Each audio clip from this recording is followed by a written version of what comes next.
Mheshimiwa Mwenyekiti, naomba nitumie fursa hii kusisitiza masuala muhimu yafuatayo. Mosi, baraza la madiwani lishirikiane na management kuibua vyanzo vipya vya mapato na kuimarisha usimamizi wa vyanzo vilivyopo ili kuongeza mapato ya ndani yasiyolindwa kwa ajili ya miradi ya maendeleo na uendeshaji wa halmashauri.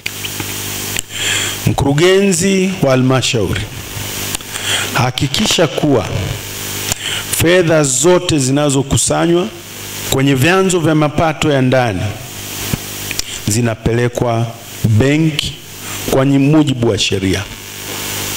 Aidha, fedha ambazo hazikupelekwa benki zipelekwe na wahusika wa ucheleweshaji huo wachukuliwe hatua za kisheria na kinidhamu. Ni marufuku kutumia fedha mbichi. Jambo la tatu, ununuzi wa kazi, huduma na bidhaa ufanyike kupitia mfumo wa NeST. Aidha, hatua stahiki zichukuliwe kwa watumishi wote waliosababisha hoja za ukaguzi kwa kukiuka kwa maksudi sheria ya ununuzi wa umma sura nambari 410 ya mwaka 2023 na kanuni zake. Jambo la 4, ununuzi wa bidhaa za afya ufanyike kupitia MSD, na ikiwa MSD hana bidhaa hizo, basi kibali kitolewe kwenda kwa mzabuni aliyeidhinishwa au vinginevyo kwa mujibu wa taratibu. Jambo la 5, baraza la madiwani liendelee kusimamia kwa karibu utaratibu mpya wa utoaji mikopo kwa wanawake, vijana na watu wenye ulemavu. Aidha, halmashauri iendelee kutenga 10% ya mapato ya ndani na kukusanya madeni yote ya miaka ya nyuma ili kuwezesha mfuko huu kuwa endelevu. Jambo la 6, halmashauri kama bado mnatakiwa kuanzisha au kuimarisha kitengo cha ufuatiliaji na tathmini, yaani monitoring and evaluation section. Tunatakiwa kuimarisha kwa kuwawezesha kupata rasilimali watu na rasilimali fedha ili kiweze kutekeleza majukumu yake ipasavyo. Jambo jingine ni kwamba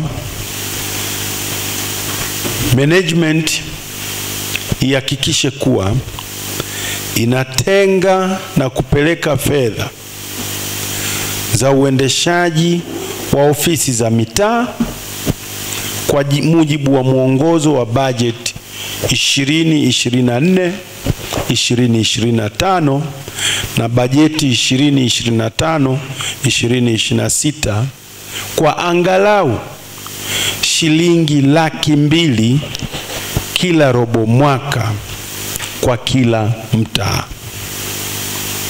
Nimeona kwenye hoja hizi, hoja mojawapo mliokuwa nayo ni kutopeleka fedha hizo. Sasa muhakikishe mnatoa fedha hizi ili kuwezesha ofisi hizo kutenda kazi kwa ufanisi. Jambo jingine, management za halmashauri ya mji wa Tarime ihakikishe kuwa itatekeleza majukumu yake kwa mujibu wa sheria, kanuni na taratibu mara baada ya baraza la madiwani kuvunjwa na majukumu ya baraza hilo kukasimiwa kwa management. Hapa nitoe rai wale wenzangu wa management, msije mkaona madiwani hawapo mkasema hapa kuna fungulia nini. Mzingatie taratibu na sheria kwenye kufanya kazi na kutekeleza majukumu yenu.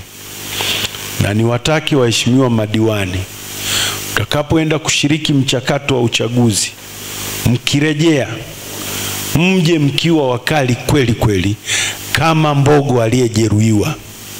Mpitie taarifa kwa makini za utendaji wa management kwa kipindi chote ambacho hamkuwepo. Mje na meno makali.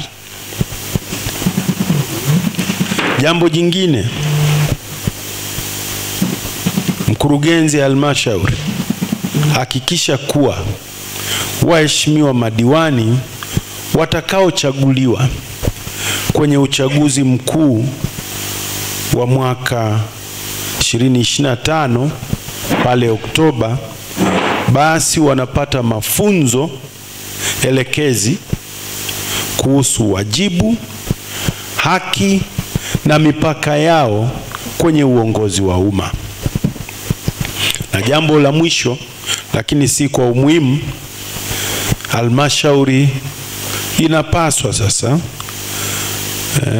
kuweka kipaumbele cha kulipa madeni ya wazabuni na watoa huduma wa ndani, kwa maana ya wazawa. Wazabuni hawa kwenye maeneo mengi wamefilisika baada ya kutoa huduma kwenye halmashauri zetu.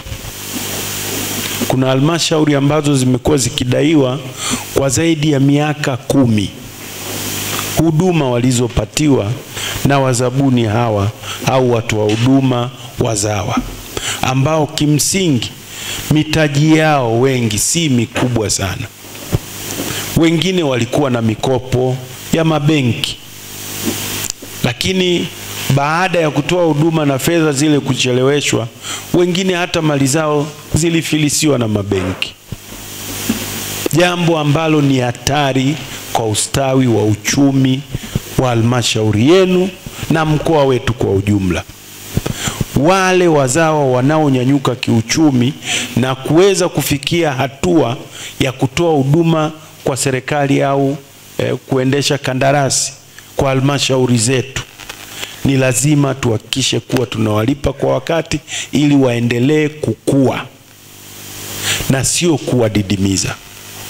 Tukiwadidimiza tumeua uchumi wetu wenyewe kama halmashauri na kama mkoa. Lakini tukiwanyanyua wakanyanyuka, tukiwasaidia wakanyanyuka zaidi, basi halmashauri yetu na mkoa wetu vinakuwa vimenyanyuka. Naomba niwakumbushe waheshimiwa madiwani kusimamia kikamilifu ukusanyaji wa mapato ya ndani, kwani hadi kufikia tarehe 31 mwezi wa 5 2025 halmashauri ilikuwa imekusanya takriban shilingi bilioni 2.6 kati ya lengo la shilingi bilioni 3.6, hii ikiwa ni 73%. Mwenyekiti ameeleza sababu, lakini mimi naomba niseme tu kwamba hali hii hairidhishi na siku zimebaki chache. Mjipange vizuri, muwe mnakamilisha makusanyo haya ndani ya muda mzuri. Naomba pia nimwagize mkurugenzi wa halmashauri kuwasilisha mikakati kwangu itakayo kuwezesheni kufikia malengo ya ukusanyaji wa mapato ya ndani ifikapo tarehe 30 mwezi wa 6. Taarifa hiyo iwasilishwe ofisini kwangu kwa maandishi tarehe 9 mwezi huu wa 6 2025. Mheshimiwa Mwenyekiti, nihitimishe sasa hotuba yangu kwa kukupongeza wewe binafsi, waheshimiwa madiwani na management yote ya Tarime mji kwa kufanya kazi vizuri, na kwako na baraza lako kwa kuisimamia vizuri halmashauri yetu kwa kipindi chenu chote mlipokuwa madarakani baada ya uchaguzi wa 2020. Niwatakie maandalizi mema ya uchaguzi wa rais, wa bunge na madiwani utakaofanyika mwezi Oktoba 2025. Ninawaombea, kama nilivyotangulia kusema, ninawaombea kwa Mwenyezi Mungu mpate ushindi wa kishindo, nyote mrejee na muendelee kuchapa kazi kama ilivyokuwa ada.